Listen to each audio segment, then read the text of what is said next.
Hey everybody, welcome to our weekend check-in video for PSY-45 research methods for Saturday, August 27th. Just going to go over a few items and reminders as I always do, so let's get started. First up here, your most recent chapter 3 on how we measure variables. You just had your quiz and discussion due yesterday there on Friday, and a lot of you made some really great comments and great remarks there about the how you would measure hunger there in that discussion post. So I was very pleased to see the effort, and some of you put in a lot of effort, so I was really pleased to see that. Also, I just want to mention too that don't forget that the comments and remarks that I make in response to your comments, that those are private only to you, so those are for your eyes only. I don't post those in the public forum there, so do take a look at those comments. I do try to give you constructive feedback.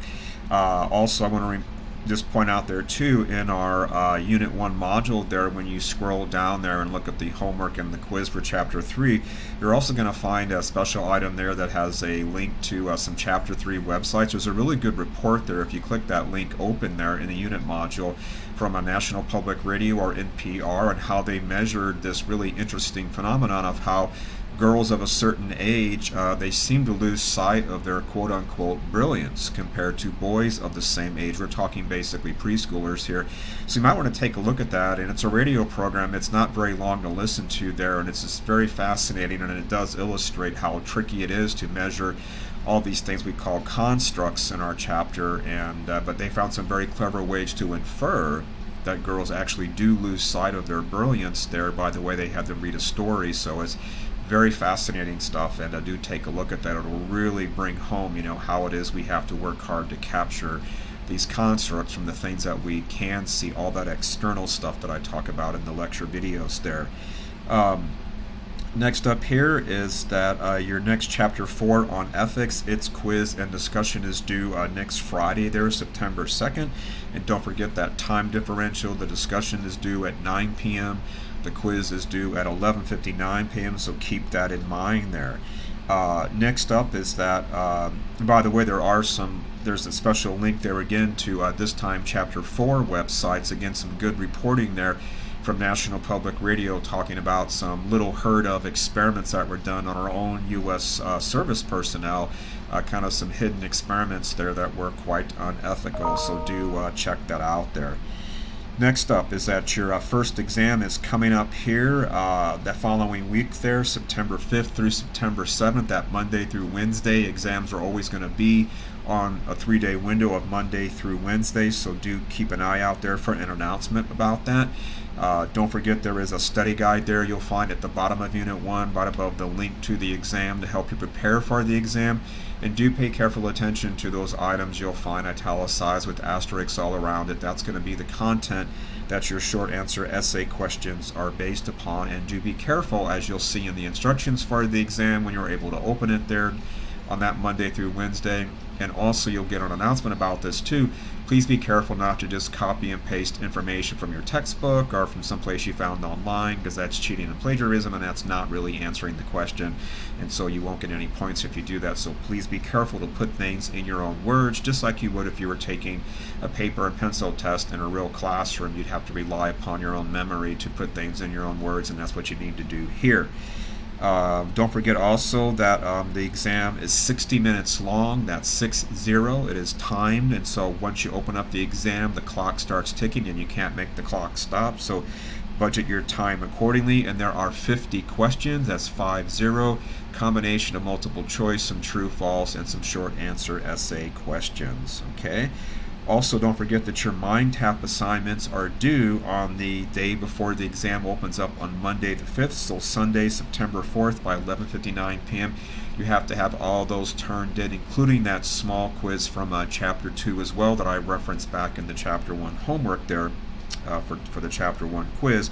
Don't forget to do that one small quiz there in Chapter 2. I think it's just two questions if I recall there. And also remember, when you do the mind tap assignments, in case you haven't started any of them yet, you only get one chance to get the question right. You can't have any redos, so make sure you've read your book, make sure you prepare, and so you need to make sure you don't wait to the last minute to do the mind taps, or you won't have time to finish them. So spread them out and plan ahead that way. Next up here is that the first part of your APA style literature review paper is not coming up real soon, but it's coming up on Wednesday, September 14th, so still several weeks out here.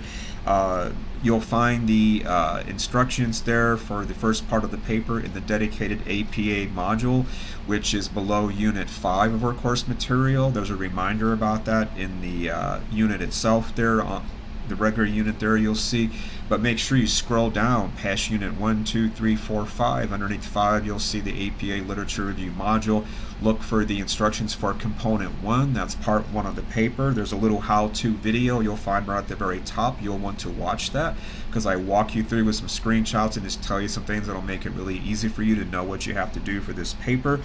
There's also a set of instructions there too, so take a look at that as well. I've also included a sample of a completed submission, so also take a look at that too, so you have a really good idea of what you need to turn in. And you're going to write about a particular topic, but it has to be from the area only of social psychology. I do have an embedded file link there of just topics in social psychology, and I've also included a link to a free ebook that's online that's a social psychology textbook. Take a look at that to get some ideas about what you might want to write about there in your final paper. But in this first part of the paper, all you're going to do is turn in the topic, which must be from social psychology. You're also going to include what's called a thesis statement, which is basically just a statement of how you're going to approach your topic. Take a look at the samples I have in the instructions. That'll really help you out to see what that is. And you're also going to include a list of 10 APA style references. These must be from academic peer-reviewed research articles, so don't put things like websites, don't put things like Time Magazine or the Fresno Bee or a YouTube video or somebody's blog. That's not scientific research. I want you to cite actual studies. And I give you instructions there in Part 1 how to use a particular database from our school library. That's very helpful. It's called Academic Search Premier or EBSCO. Sometimes it's really easy if you read those instructions on how to find academic peer-reviewed articles, so do check that out. Also, you'll be getting an announcement too that you can schedule a meeting with a reference librarian for what's called a RAP session, like you're rapping, R-A-P, and they are trained to help students find the right resources for the papers they need to write at the college, so don't forget to check that out there too. You'll get an announcement about that. And also a reminder, don't forget you have that pocket guide to APA style to also help you format references in the instructions. I reference that for you so you know how to do those references there.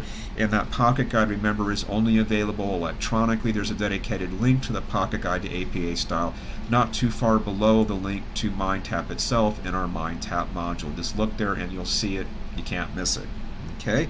Otherwise, I'm just going to remind everybody to work ahead. Don't let yourself get behind. Keep on top of things there, especially when our next Unit 2 opens up there. You're always welcome to work ahead there.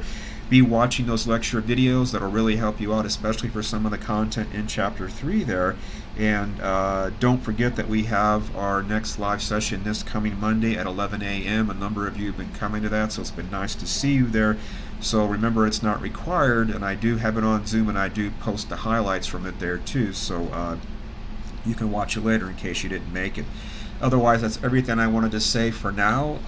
Hope you're having a good weekend. Hope you're staying cool. It's supposed to cool off. If you need anything in the meantime, reach out via the email on Canvas, and I'll be glad to get back to you. Otherwise, I will see you here next weekend, and I'll see you maybe on Monday and in those lecture videos. Take care until then. Bye-bye.